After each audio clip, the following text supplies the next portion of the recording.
Hello, namaste. Welcome back to my YouTube channel. So, this one is my mom's natural home remedy for cough and cold, which had helped me a lot. I would like to share this with you guys as well. So, if this works, don't forget to come back and comment. So, let us quickly see how to prepare it. First, take 1 cup of water in a vessel. Once water starts boiling, add half a teaspoon of pepper powder into it. Now add 3 teaspoons of jaggery powder and stir well until jaggery dissolves completely. Let it boil for 1 minute, then turn off the heat.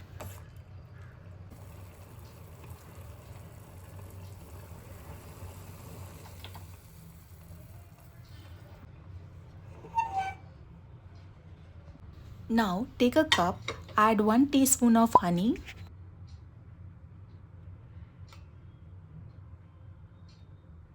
then filter the prepared mixture using strainer.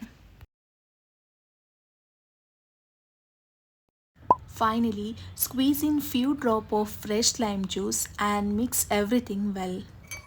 If you found this helpful, don't forget to like, share and comment below.